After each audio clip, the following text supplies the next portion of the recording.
Greenwich Pen Women book discussion of Hamnet by Maggie O'Farrell. A wonderful, wonderful read.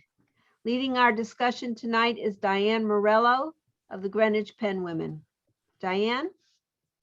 Well, thank you so much, Judy, and good evening to all of you. I am so thrilled to be discussing this book, which has had tremendous reviews, great awards, and is what I would call a tour de force in compassion and storytelling. My name is Diane Morello. I am based in Riverside here, and I am a member of Greenwich Pen Women. And Greenwich Pen Women has been working in a collaborative arrangement with Perot Memorial Library for probably 5 years or so, and doing book discussions and other types of events locally to engage and invite the community to come in. Greenwich Pen Women is a branch, a chapter of the National League of American Pen Women, and our members are all people who have had professional cred as writers, musicians, and artists. If you'd like to learn more about it, we're at greenwichpenwomen.org, and you'll also see it by the end of the session in our chat line, giving you some information and references that you might be interested in. So let's get into this discussion. Hamnet is a book that showed up in 2020, and I started reading it in early 2021. And at the time, I had suggested that this be part of the agenda for the Greenwich Pen Women and Perot Memorial Library book discussions. And given that we were in the middle of the pandemic and vaccines hadn't even shown up yet, we decided to put it to the side for a little while until things started to change around.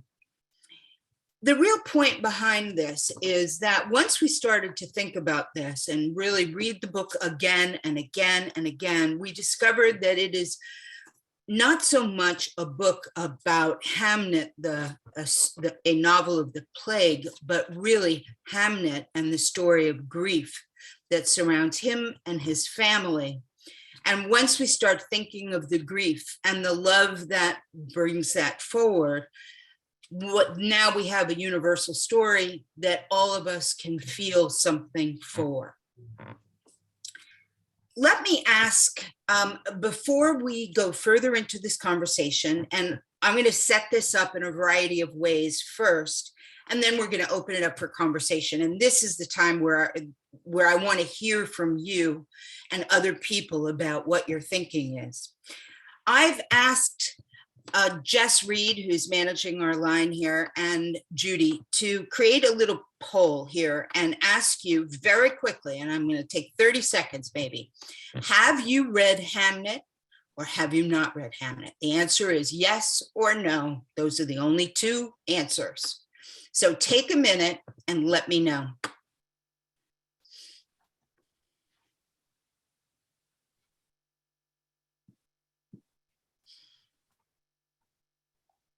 And the reason we want to know this, by the way, is that it enables us to kind of alter on the fly the kinds of questions that we might ask, to go deeper into some of the challenges and the passages that we've seen, and all sorts of things that are really indicative of a deeply read book, and in fact, a deeply loved book as well. All right, so that looks like we've got a pretty good showing here. So I don't know if you can see the numbers, but 95 of you who are on the line right now and who have taken the survey have read the book. So hurrah, huzzah, I should say. That is very important for us so that we can shape this, this session and the interaction and the discussions that we have. Now, typically we keep everybody on mute, and I'm fine if you want to, as time goes on and we start asking questions, to take yourself off mute. Just remember that you are unmuted at that point. And if you're not speaking, it would be great if you would keep yourself on mute.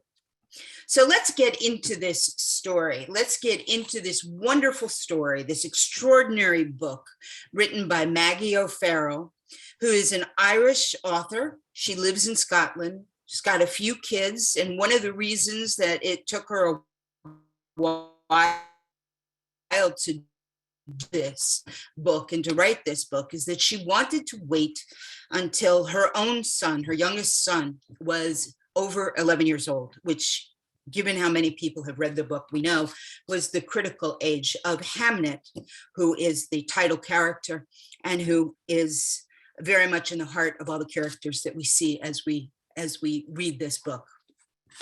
I'm going to start with a passage.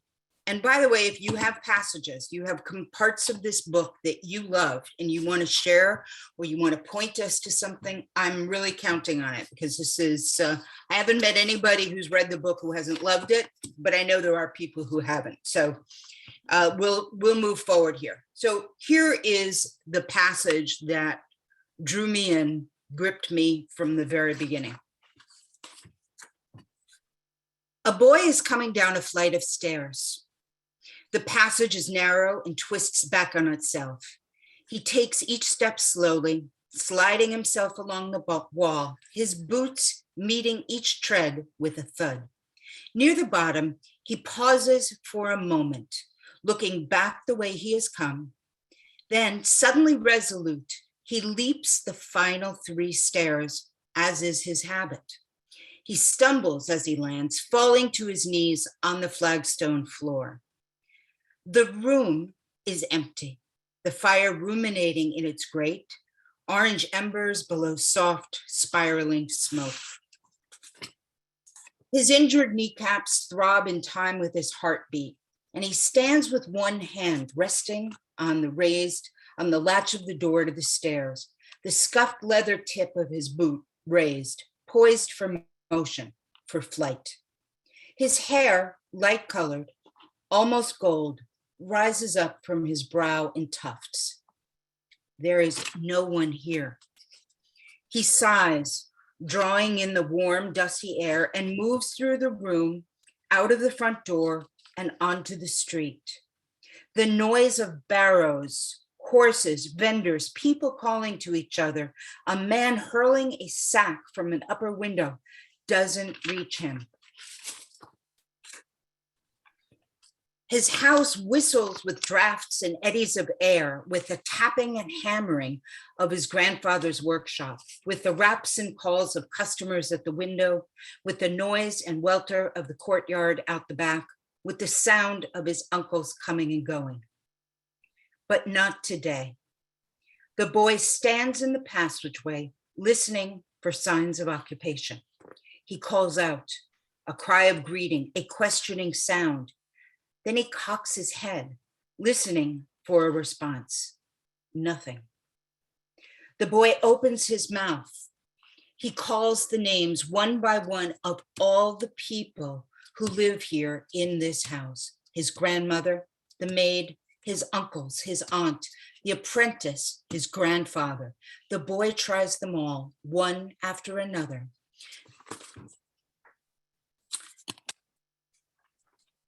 He hangs open one by one. He bangs open one by one the doors to the cookhouse, the brewhouse, the washhouse. All of them empty, their interiors dark and cool. He calls out again, slightly hoarse this time, his throat scraped with the shouting. He leans against the cookhouse wall and kicks at a nutshell, sending it skittering across the yard. He is utterly confounded to be so alone. Someone ought to be here. Someone always is here. Where should he go? Whom should he call for help? And where is everybody? Now that was the very start of Hamnet, as most of you know, and it grips the reader. You follow this young boy, this 11-year-old, behaving in just the way that 11-year-old would. You can imagine him feeling the levels of independence, but really finding more and more fear as he looks around this house, which is usually busy with people and activities and chores, and finds no one. And in fact, Maggie O'Farrell really brings this home with a coda that she adds to the end of this little portion. And this is what she said. Every life has its kernel, its hub, its epicenter, from which everything flows out, to which everything returns. This moment is the absent mother's, the boy, the empty house, the deserted yard, the unheard cry. It will lie at her very core for the rest of her life. Now, even as I am reading this now and reading this passage, I am getting chills on my arms because I feel this poor boy's fear, and I can anticipate the grief and the guilt that his mother will feel over the next few days. Now,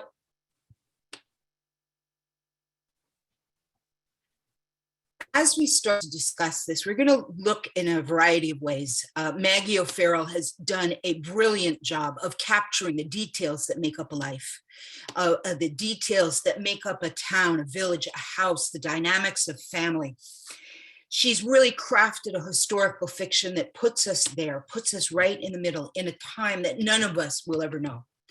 And I'm very impressed with this one as well when I see this. She's also done an amazing job in recreating the hard times of the late 1500s. This story takes place in about 1596. And at the time, most people, most towns were beset by illnesses. You know, healthcare was not even a dream at that point. You had doctors and you had healers, and they would often be competing with each other for people's attention and care.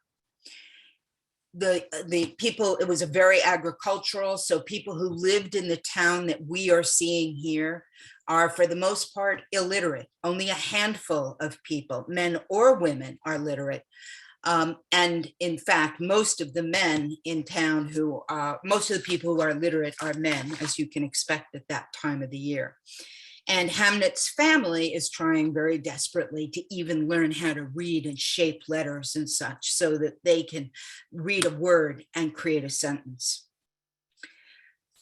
Maggie O'Farrell does a great job in what I would the best say is just filling the blanks of history. And what was really notable about this as I was doing my research in anticipation of this was to understand that for most places in the UK and in this particular town of Stratford-on-Avon, the records of the towns, the people who moved in, the births, the deaths, barely even started by the time we're talking and meeting Hamnet in 1596. The records were very poor, and we never knew whether or not and how this boy emerged. Now, for those of you who aren't familiar with the book or who read it so long ago, let me just give you a brief update on what we're talking about here and why this matters here. We meet Hamnet, as we just described, in a fearful state, looking for some adult, any adult, to help him take care of his feverish twin sister, Judith.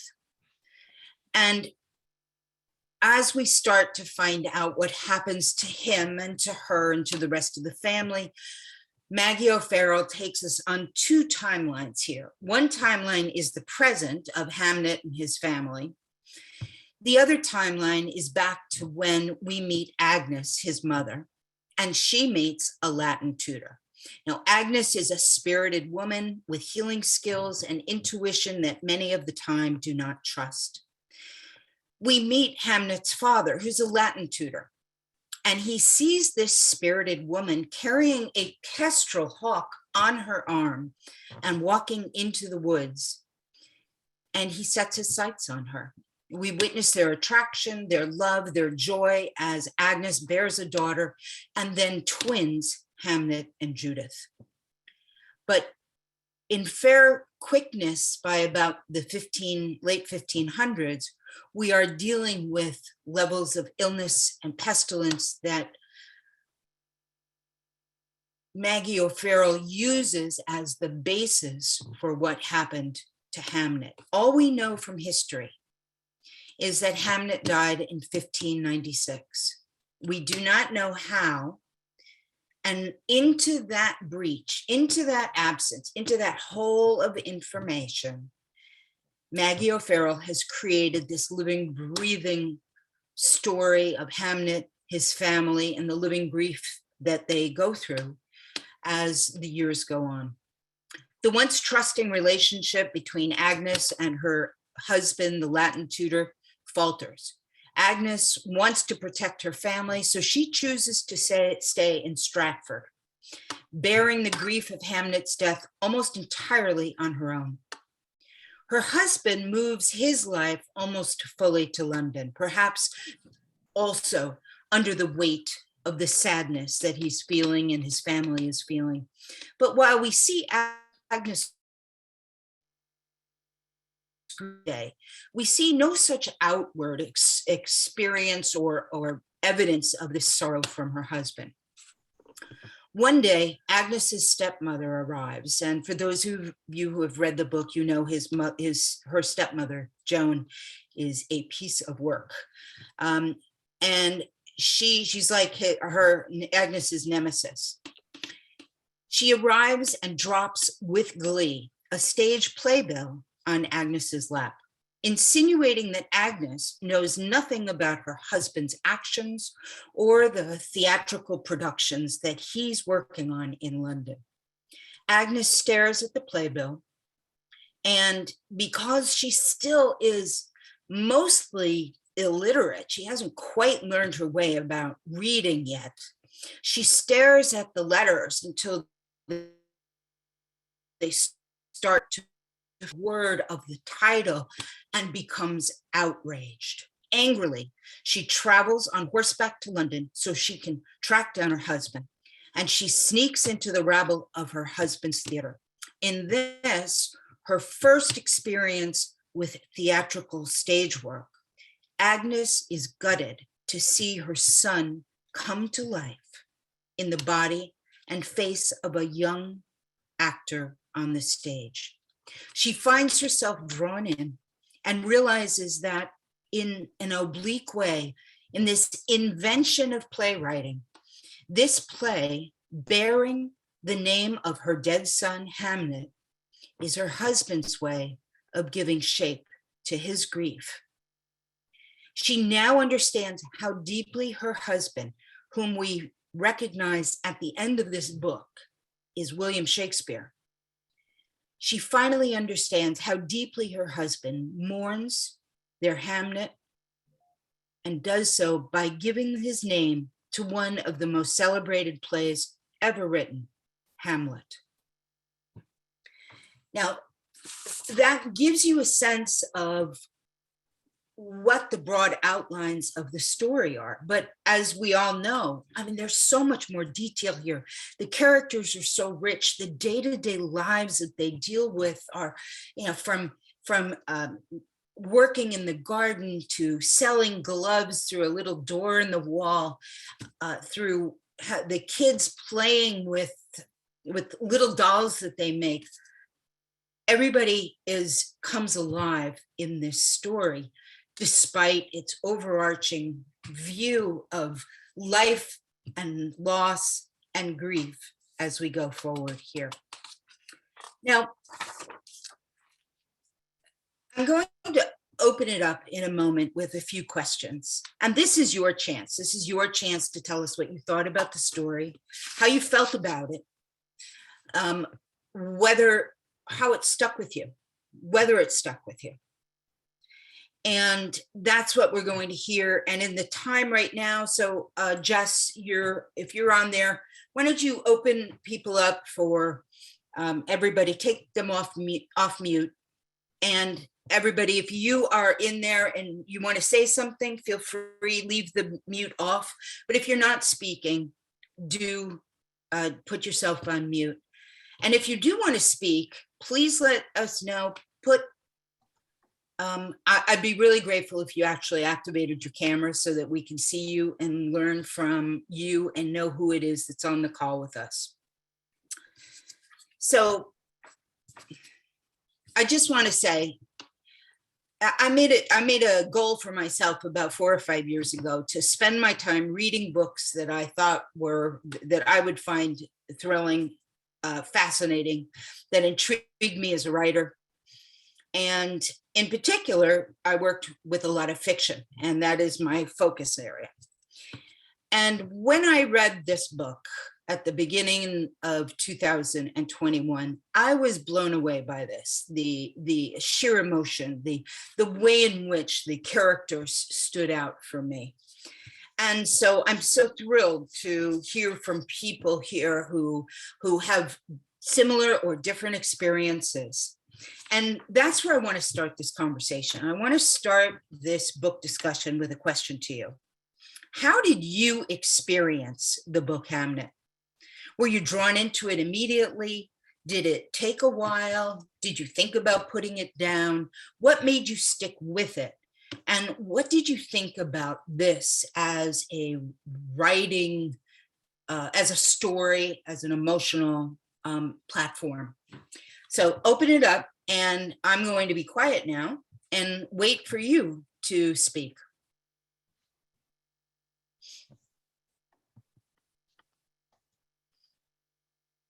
And make sure that your mute is off.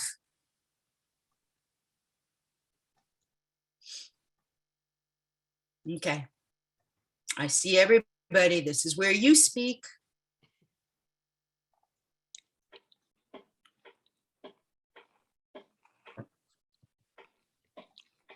I think I was drawn into it immediately. At first, the going Who back. are you, Eileen? That's you. Eileen. Oh yeah. Just identify yourself because we have a big gallery here. Right, Eileen Mahoney. I was drawn into it right away. At first, it was a little bit unsettling to go back from current time to more advanced time. But the way she wrote about the characters, I mean, you just got caught up in it right away. And I found Agnes intriguing. I loved her spirit and her way with people, even though, you know, the townspeople thought that she was unusual. I thought that she had incredible perceptions. So unusual is a good way of describing it. Yes. Yeah. I felt that way too. What about the rest of you? And remember, please, if you want to share and you can, and you're interested, please put yourself on video for a moment. You can come right off as soon as you finish. Let's hear, what did you think about this book? How did you experience it?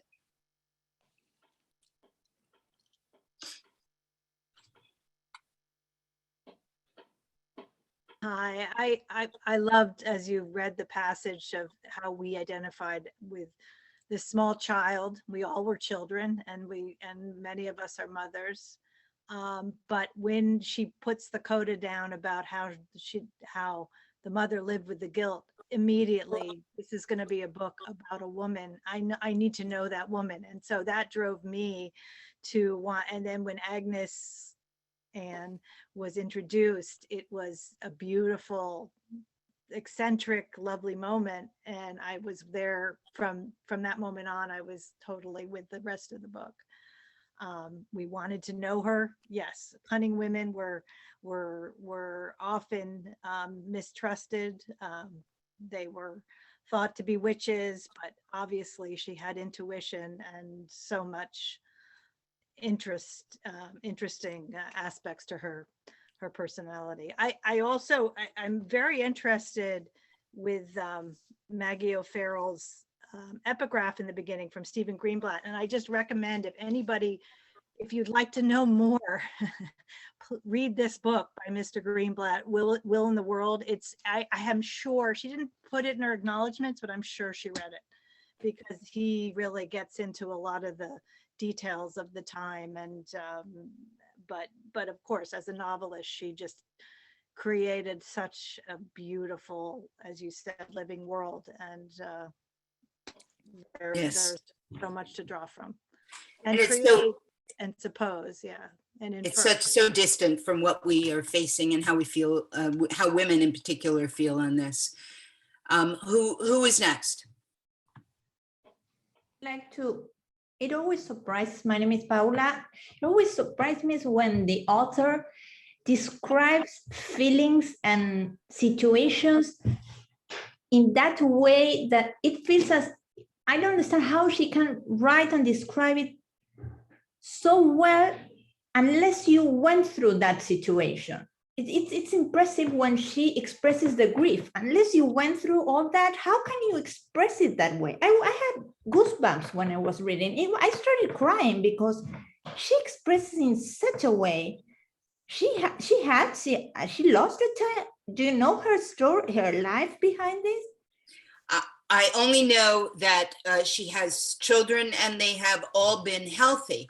But she, I know, has also had some different, her own health issues.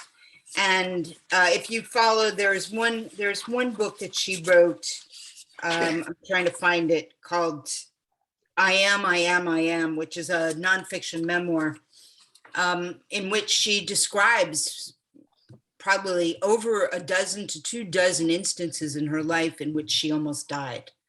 And so she's lived a life of being on the edge of illness or having families that have grieved around her and then bringing herself back. But in this case, she, as far as I have understood, she did not have anybody personally that she was dealing with, but she did have her own experiences about dealing with this. Now, let me just go on to one moment. Let me read you a quote from one of her interviews, because this I found was fascinating.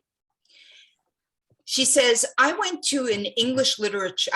on to do English literature at university and was reading lots of books about Shakespeare. And I became disturbed by how little mention was made of this boy. You can probably find 1 or 2 mentions in an average 500-page biography. It's usually when he was born and when he died, followed by a passage on infant mortality, with the implication that a child dying didn't make much of an impact back then. What a terrible assumption to make, she says. He was 11, for God's sake. When I set out to write the book, I wanted to give this boy, overlooked by history, a voice and a presence. Do you think she succeeded? Let's hear. I think this is Judy Scamato from the Perot Library. I definitely think she succeeded in bringing Hamnet to life. I wanted to mention that she, and which Diane alluded to, she, in her own life, Maggie O'Farrell had some near-death experiences. She suffered from encephalitis. And so she had experienced hallucinations and all of that. So that really comes through in her writing. I mean, that's why it seems so real, because she had been through some of these things herself. And she also has a son who suffers from an who is immunocompromised or immune compromised. And so very, very, very much so. So she's not a stranger to worrying about, as Diane said, she wanted to wait till he was past the age of 11, you know. So she's had some difficulties in her life, which I think enrich her writing. But for me, yes, Diane, I think she brought him to life. That she succeeded in giving him a presence and a voice. Yeah, I mean, I could see all the boys I've ever seen in my life show up as they climb down, as he climbs down the steps in the very beginning of this book. And that raises another interesting question that I'd like to hear from you as far as readers and what you think about this. Now, the book is titled Hamnet. And O'Farrell introduces Hamnet. He is in the book for what seems to be only a very short time, but his impact is so significant and much longer there. So my question to you is, why do you think she named the boy after, or the book after this 11-year-old boy, Hamnet? And what does Hamnet represent to you as you start looking at this family or that period, or even the experience of reading this book? What was it? Why do you think she created this book about Hamnet and then really spent, it turns out to be a story pretty much almost entirely about Agnes? So let's hear from you. What do you think about that?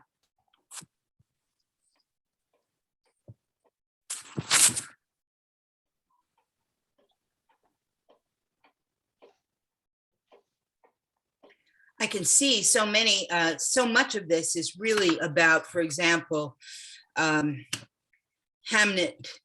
being the catalyst for everything else that happens in the life of this family, the life of Agnes. And where else would you go with that? I mean, were you intrigued by the choice that she made to call this book Hamnet and then really have a story that is largely about Agnes? What did you think about that?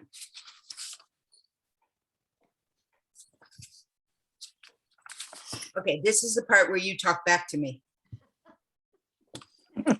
I would say that a big part of the story is the marriage, the nature of the marriage between Shakespeare and Agnes, and their passionate beginning, and the stress of how unhappy he is living in his father's house. Obviously a frustrated artist, writer. He needs to get to the city where he can express himself. And I think the Hamnet, his existence and the loss of Hamnet is what it contributes to the deterioration of their marriage. They become very distant. I think there's a point in which she says, before she goes into London to see the play, she says they hadn't heard from him in 4 years. So there's been a real distancing. And I love the scene where she goes to London and she looks at where he's been living. And she's probably imagined in her mind, she's imagined that he's had other women and that he's living high on the high, and he's just entertaining the queen and so on and so forth. But actually he's living in an attic, a little hovel, where he's been writing, and he's written this masterpiece, and it's in tribute to, it's his way of expressing his grief over the loss of his son, which she was able to express much more openly. I think that's often true, not across the board, but I think mothers, women, we're used to, we're carers, we carry a lot of the emotions, in our families, and the men have stiff upper lip, and and it's difficult for them to express themselves. So here was this wonderful masterpiece that he created in tribute to his son. So I think Hamnet is central to their marriage, to their, and to the family. I mean, everybody liked Hamlet. Everybody loved Hamlet, Hamnet, sorry, and feels the loss of him, So there's in the author's note to this book, Maggie O'Farrell writes something else on here. She says, how were they to know that Hamnet was the pin holding them together?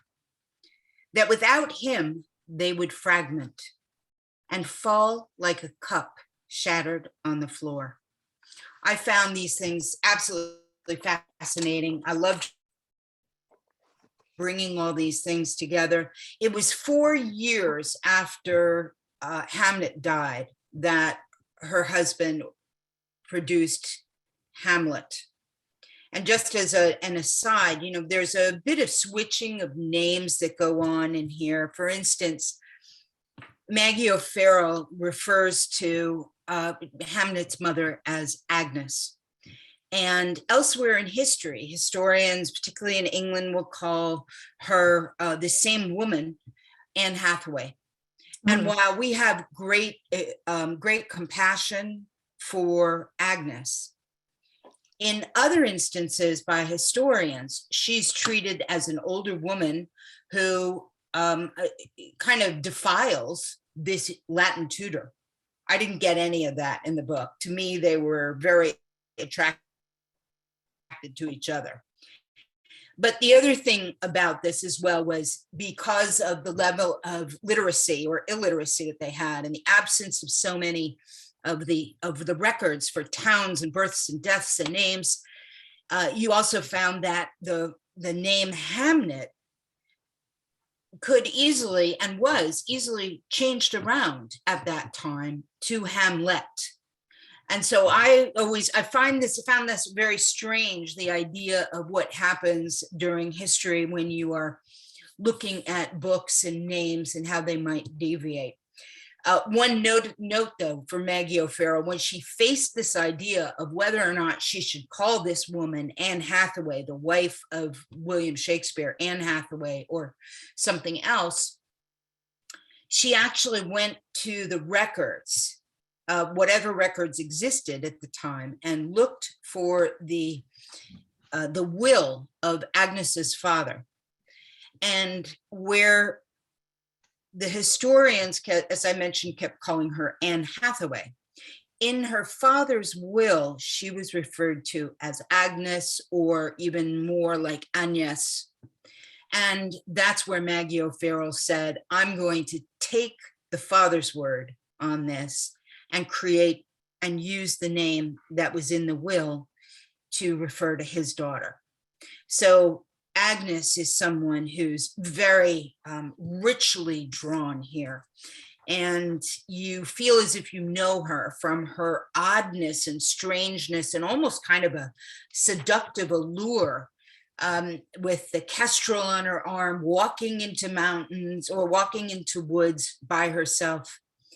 And we see her through her family and her grief and her compassion for others and her care for others. But it seems to me, for instance, that in some of her case, the idea of Hamnet's death has kind of put a stall in her life. It was a hiccup that took her years to get over, and probably never did get over that.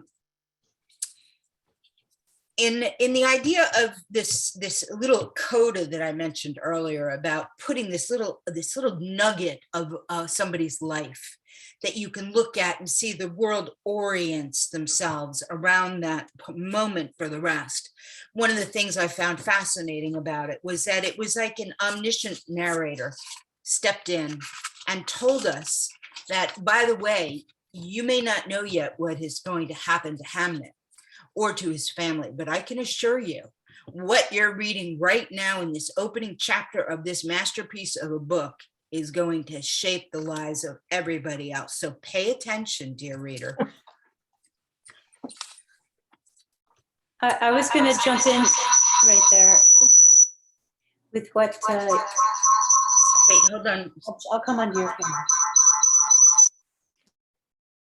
Sharing a screen. I was going to jump in at exactly that point, because I think no two people take grief the same way. And to that point, you're looking at the impact of one lovely little child's terrible illness and suffering, and a family's, I guess, handling of it. And there's no timeline to grief, and there's no one way to handle grief. So the father took flight, the mother took fight. You know, I think he had to go off and earn some money, but he couldn't do it necessarily at home because there was too much emotion. He needed to leave. She had to stay. I think the siblings had an incredible time trying to deal with this. And as the mother, Agnes had to try to route everybody around what they were enduring. And then you had the loss of life of this little angel. This book was written about a time so long ago, and the human element hasn't changed. Mm-hmm. So that, we have running water, we have toilets, we have hospitals, penicillin, but everything we're talking about in that story still exists today. You're right. We have grief. And that's why this story resonates for everybody who reads it, I think, because of everybody has experienced this typically in their lives. And there's no one way to handle it. There's no one right way to handle it. So. And you could see it so much in this one, how many different ways there were to look at this. Even the sisters. Susanna responded differently. She took care of the house. And Judith started to be a nurse and a cat woman. Very unusual ways that they would grieve about these things or reform their lives with this kind of discussion. Now, let me just read you one other comment from Maggie O'Farrell in an interview that she had. She explains how she birthed Hamnet from a state of absence. All right, remember, we talked about it, that the only thing that we knew about Hamnet was when he was born and when he died. So in that blank space, she stepped in. And she says, it is not known why Hamnet Shakespeare died. His burial is listed, but not the cause of his death. The Black Death, or pestilence, as it would have been known in the late 16th century, is not mentioned once by Shakespeare in any of his plays or poetry. And she says, I have always wondered about this absence and its possible significance. This novel is the result of my idle speculation. And back to the other comment where she says, I wanted to give this boy overlooked by history a voice and a presence. And as we said, it's quite amazing what she's done with that. Now we're going to take another step here into another aspect of this book. And then we'll come back to some of the characters that we like or who we hated and why. But I have to say that the notion of this arrival of the plague and how she crafted from almost nothing this brilliant way in which she describes the two forces that have to come together in order for the plague to take its place.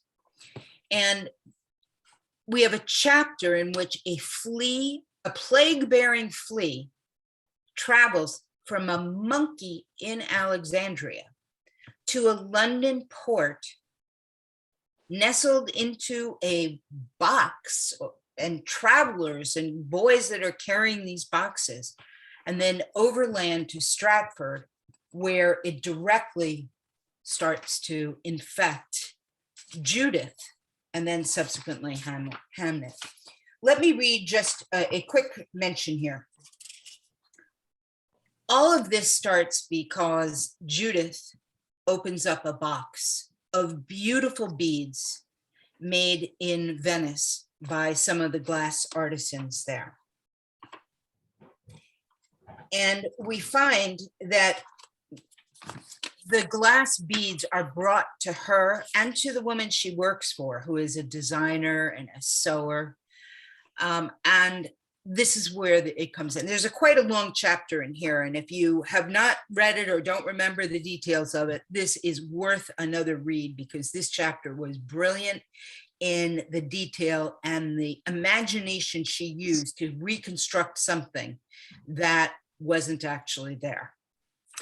And it says, the fleas and the rags crawl out, hungry and depleted by their hostless stay in the wharf house.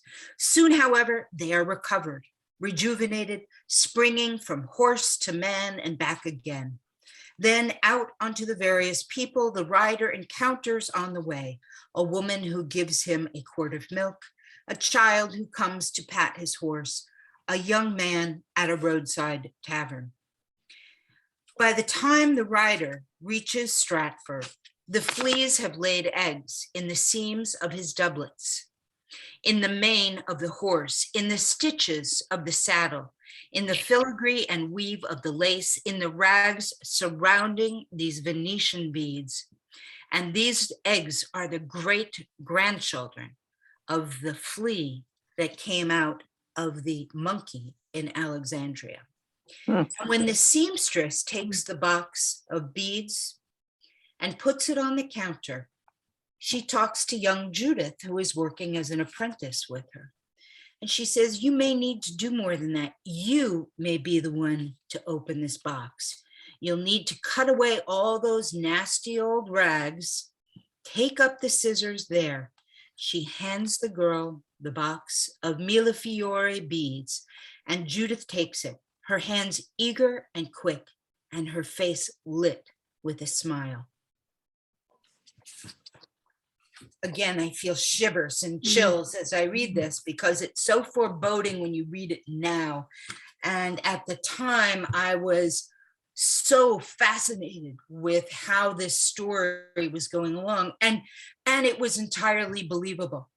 And Maggie O'Farrell said she, in order to prepare for that imaginative exercise, and it was, she said, it was all imagination. There wasn't anything else that we could do except read some general and fairly neutral discussions of how the plague came to the UK and how it might have moved through the parts of the world. She says she sat there looking at, opening up maps and trying to find trade routes to see how something might have gone from Alexandria to Venice into England, and which wharves they might have,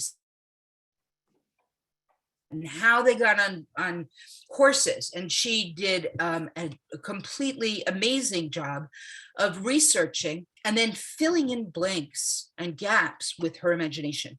And that, to me, made this book one of the best examples of writing that I've read in years. And enough so that when I went back and reread it for this discussion, I felt the same way. It was as rich, as multi-layered, and as moving as it was on the first time I read it.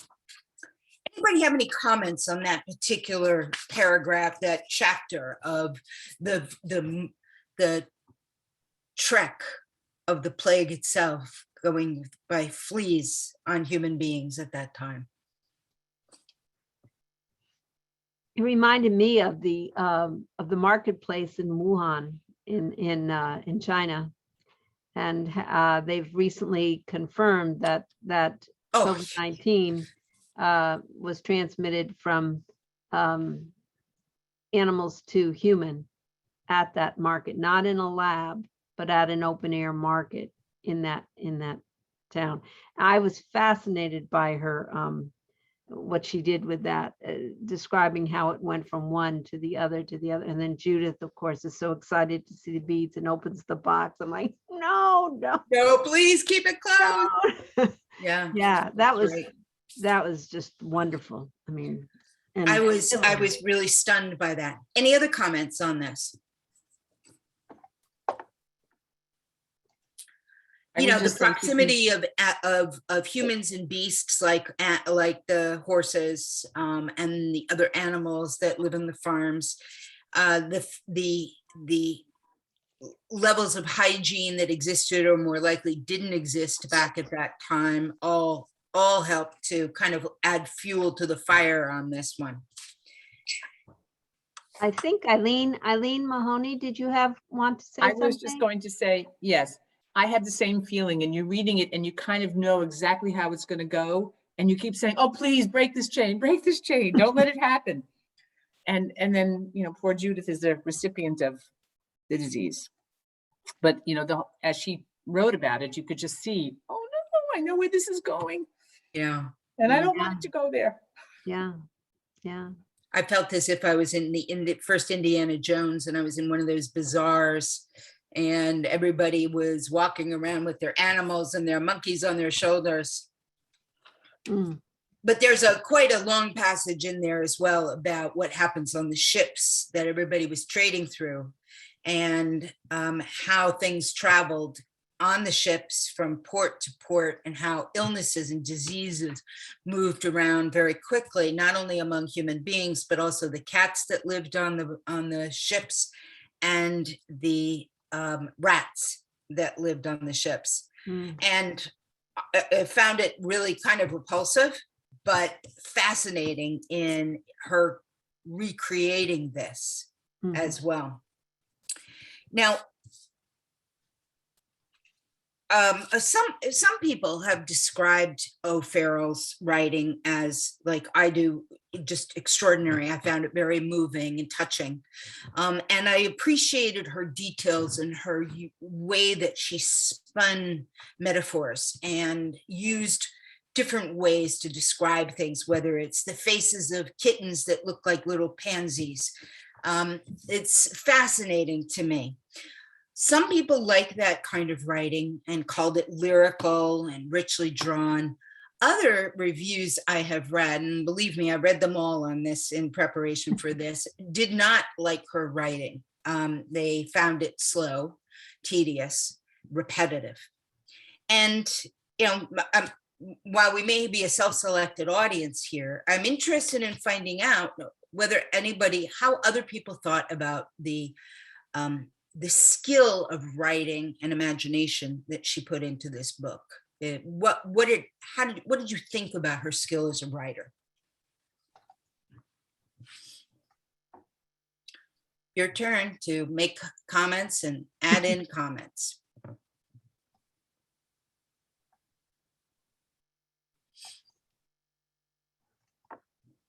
And this is your opinion. There's no right answer, you know, right or wrong answer. This is a safe place for you to express yourself, and we wish you would. I think she did an incredible job. And you know, even when she would like describe this notion of how she would hold the hand and feel the pulse of the person, it just was so vivid to me. I mean, I really felt like you could see it. So I liked her detail. I liked her descriptive ways. That's right. I did too. Now, Beth, it looked like you were about to say something too. Oh, it's just that she used all the senses, and that's what you're supposed to, you should do as a writer. Just, what does it smell like? What does it sound like? What does it look like? What does it feel like? And you just said, I'm curious, and I know I don't want to be polemical, but those reviewers that didn't like her, were they male? You know, I saw a few in which the reviewers, yes, were men.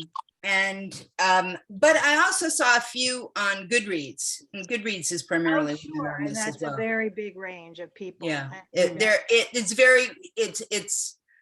I'm reluctant to kind of No, you know, I don't want to put anybody in a box. Everybody in the circuit in here, but I'll tell you that, I mean, let's see. I mean, we find, I'd say in these book discussions that we have, maybe we get about 25% men who will attend, and that's always thrilling. But in this case, I would say that in some cases I saw men, I saw women as well talking about it, that it just didn't, you know, they said, well, I DNF'd it, as in I did not finish it. And but others I found, in general, found this book extremely good. And I'll tell you that in the time since I've read it in, I think it was April or March of last year, whenever I raise this book and mention it to people, it is, I hear immediately from people that they adored this book. And, yeah, and I have too. That's what made me read it. Friends just said, you've got to read this. Yes, and people do, you know, they want to read the good books that their friends tell them about, right? So this is, it's a terrific way to do that. I'm also wondering if Did Not Finish too close. I mean, the plague, let's be honest. And you mentioned Wuhan. It's really it's a parallel that is almost, and the fear that all of us had about our families, ourselves, what during this pandemic, surviving, it sort of touched on all of those very primal fears. Yeah. Well, Beth, I think you may be right on that one. That's one of the reasons that we didn't run it earlier in the year, that we didn't run it in 2021, that we ran it this year, maybe to have a bit of distance from it. But I think you're right on that one. Now, I have one other area that I'd like to discuss with you, and that is the idea of, how did the ending serve the story?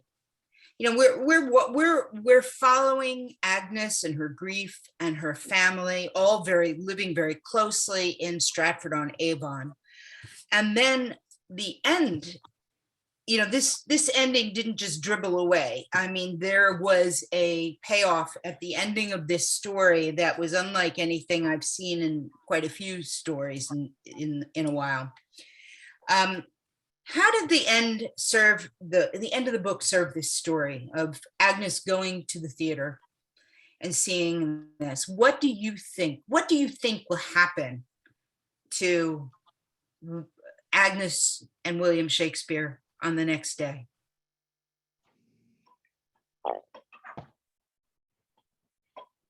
I think, I mean, this is, I guess, my hope, but I think that she could see, there's a line where or a couple lines where she talks about the fact that the young actor who's playing Hamnet or Hamlet as a boy has her son's mannerisms, the way he walks and the way, you know, and that was all from her husband, you know, was, you know, directed it and put it together. And so he coached him to embody, you know, his lost son. And so I think for her, I hope it brings them together. And I hope it allows her to forgive him his inability to, well, to be there and to stay there to support her, but also to express his grief. You know, Yes. I hope it's a something that will bring them together, you know. I felt the same way as Judith. I felt that that when she saw the play and realized the depth of emotion that her husband had felt about this loss, that the play was his way of coping. And to me, I really felt like you. I thought that this was going to bring them together, and that she finally would realize that he had suffered as much as she had in his own way. Yeah, she came to understand him, to understand how he grieved. Yeah, I totally agree. The funny thing is that, you know, I went to the Globe twice, but I was sitting on the balcony. And after reading this book, I said, next time I want to be on the floor because I want to have that same revelation come to me. I want to feel it like she felt it. Yeah. Yes. And at that time, that was the only place she could go, because she was of an ilk and a type. She wasn't a noble. She wasn't part of the nobility. And the only place she could stand was in the middle of the theater on the floor with everybody else surrounding her, all sorts of strangers who didn't know that she was seeing her dead son up there. I thought that was a very interesting story. And, you know, I'm a big reader of murder mysteries and crime.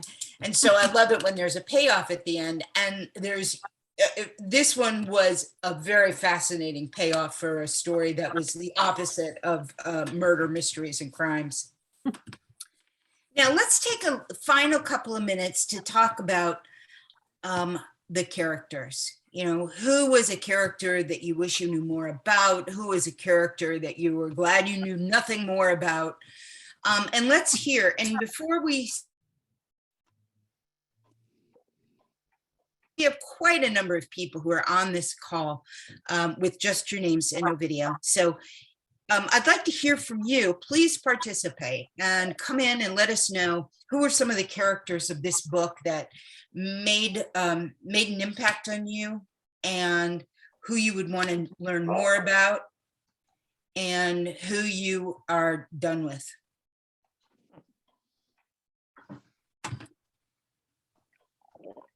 Yeah, we have 36 people on here, and I would say I love about William half. Shakespeare. But I liked when he was young and he was a Latin tutor. And my son is graduating now from college and he's taking Latin and he doesn't know what to do. And now I says, why don't you go for Latin tutor? William Shakespeare was successful and he did it. So why don't you go for Latin tutor? He laughs at me. I'm not William Shakespeare, he said. I would like to know Bartholomew more. Me too. I love Bartholomew. To me, he was just wonderful, and he was wise, and he was Agnes's confidant, and he could say, you know, kind of give him a chance, give Will a chance, he could, I just thought he was, I liked him a lot. And I have no use for the grandfather. Oh, Yeah, he was a meanie. Yeah. But I would imagine, he was scorned. He had been unsuccessful. He had been a cheat and he had gotten caught, and he was put in his place, right? He was removed from council, and then he became very unhappy, and I'm sure drinking and hitting. Yeah. So I can't even imagine what was happening to Mary, the tutor's mom. I felt the same way, Judith, as you did. My first impression of Bartholomew, though, was not a strong one. It developed as his relationship with Yes. Agnes became more apparent. So at first I kind of thought, oh, not too much of him, but I really grew to respect him and how he worked with her to make things happen and helped her. And I would say I had no Joan, the wicked stepmother, who, Yes. just made their life miserable. I have to say, I thought that Maggie O'Farrell's perspective and layers of Joan were fantastic. She looks like she should be on, Real Housewives of Stratford or something. But let me read this. Let me read this one piece of here, because I like Joan, because most of us have had someone. It doesn't even matter that this was 1590s. We have someone in our life who, or we know of somebody who was just kind of miserable all the time and wanted you to be miserable with them. But here it is towards the very end, just before Agnes and her brother go to London to see this play. And she sees Joan comes to their house, and Joan asks Agnes, well, he writes to you often, I suppose. And Agnes feels a slight adjustment inside her, a minute sensation, as if a small, anxious animal is turning itself around. I love that. She says, Joan, of course, does not miss this. Agnes sees her stepmother lick her lips as if tasting something good, something sweet on them. She thinks again of what she said to Bartholomew years ago, in that Joan likes company in her perpetual dissatisfaction. And Agnes is smart enough to know. She sits there thinking, how is Joan hoping to bring her down now? What information has she that she will wield like a sword to slash through this house, this room, this place she and her daughters inhabit, trying to live as best as they can in the presence of such enormous distracting absences? What does Joan know? And that is just moments before Joan hands her the playbill that has Hamlet on the cover. And Agnes is angry, upset, and now takes off in a fury on a horse to go to London. What else did you, what were some of the other things that really stood out for you in this book that will take a couple of minutes to see? Themes that we missed in this conversation so far, themes that, or people or ideas that we can cover in the final few minutes here. I thought, did anyone else find the relationship between Agnes and her mother-in-law interesting and touching? I mean, they didn't always agree, and her mother and Mary kind of thought Agnes was a little out there, she'd heard all the rumors and things, but yet when it came to difficult times, the loss of the child, preparing the child's, that scene where Agnes has to, prepare the body, Hamnet's body, for burial, and Heartbreaking. just so heartbreaking.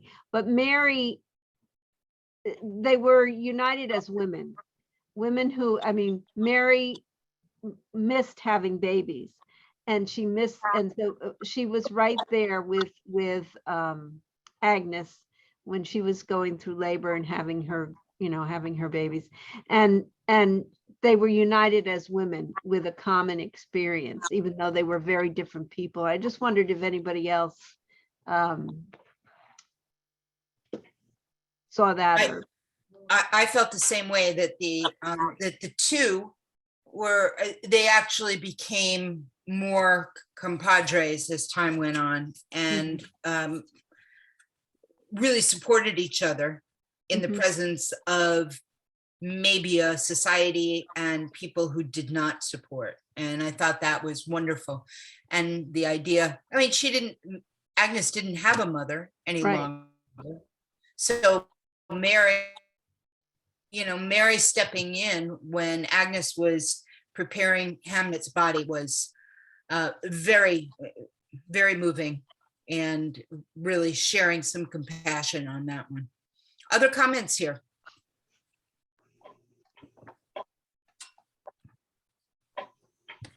Any other characters that you'd like to talk about?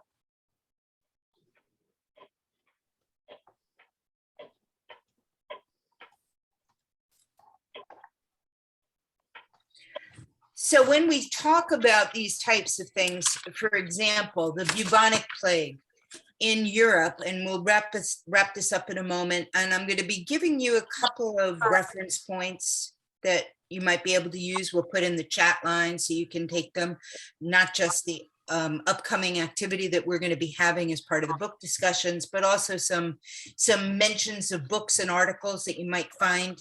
We heard from somebody earlier who, in fact, whoever put that other Shakespeare book up, just write the name in the chat so that we can all share that. A couple of things to think of. From the 1300s to the 1500s and beyond into the early 1600s, the plague was almost omnipresent in Europe, and it would come by every 4 to 6 years or so.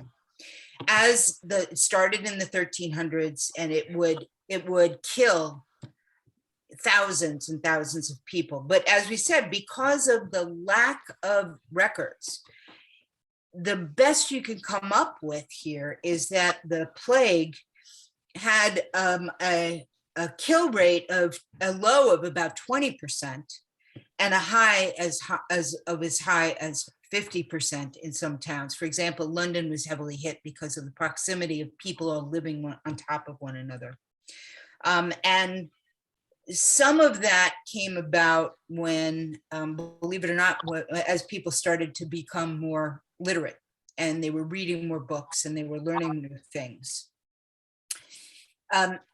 As well, we also had the theme of doctors. There's this very interesting and upsetting scene in which the doctor shows up at the house in Stratford with the mask that, if you've been to Venice, you've seen those kinds of masks with the big nose that falls down the face, and is, oh yes, and how that is an ongoing tension between a medical doctor who has some degree of training, you'd think, while he's actually giving dried toads on someone's tummy, and then in the meanwhile, Agnes is working with herbs and healing and becoming much more, I would imagine, effective than the medical doctors were at the time.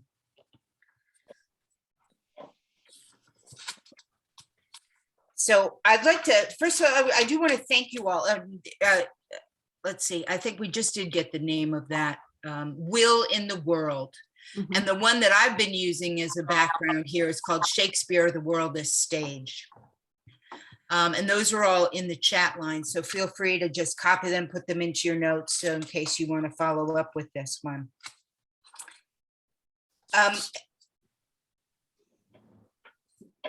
Yeah, I think this has been an excellent session. I want to thank you all for attending this. And we had quite a showing here for this. And I'm very grateful for the people who participated in it and gave us your perspectives on this. This was an excellent book, and I have recommended it to everybody I know, couple of people have taken me up on it. And I know several people who are taking this book and presenting it to their book clubs in other areas as well. I found it very, very moving. As I think, Beth, you were saying this, I did not find the closeness of this plague book being as close as what I was feeling with in COVID, but I could certainly understand that concern that there were people, as we had said in the beginning, we didn't want to do a book about a plague, but then when we start to realize that it's a book really about grief, and that is something shared by everybody, that becomes a different animal in that case. Mhm. So any final comments that you all say, the one thing burning? There's so many of you whose names I see who didn't participate in this one. So I hope you were getting something out of it, even if you weren't speaking. Who had something to say? Yeah, I wanted to say that, am I speaking? Yes, you're on, Francine. Oh, yeah. I wanted to say that I thought it was very interesting that Hamnet wanted, that Judith was sick, but he wanted to trade places with her and spare her. And so he was sort of the sacrifice. Mhm. And then in the play, Shakespeare sacrificed, the father became the victim of death and the child survived. So there was a reversal in the beginning and then in the end Yeah. of trading Well, it looks as places. if somebody actually is giving you a hand on that one. Arthur is in there saying, yes. I'll agreed. take it. Yeah. Any other comments that you have? People who are on the screen and people who are on mute? Any other things? Well, good. Thank you all so much for coming. Judy and Jess Reed, thank you very much for arranging this all. And I am so thrilled to have people who are as moved by this story as I was, and let's keep telling people about it. It was a great one. By the way, she's just come out with a new book, and it takes place, I think, in Venice in maybe the 1500s. And it's well worth, at least what I saw and read about it, looks like it will be another masterpiece in historical fiction. Wonderful. So, Great. thank you all. Thank you. Judy, is there anything else you wanted to add? No, Oh. I do want to say, Diane, thank you so much. Wonderful, wonderful job. My pleasure. Really, really enjoyed your leadership and your thoughts, and really appreciate your time and expertise. So thank you. My pleasure. Good talking to everybody. One last thing, we will be having our next book discussion, I think I mentioned, May 2nd, with The Madness of Crowds by Louise Penny. Put it on your calendar, borrow it from the library today. It is a wonderful book and it's perfect for this time. Yes. So thank you all. Have a great Thank you. day. Good night, all. Thank you Good so night. much. Thank you.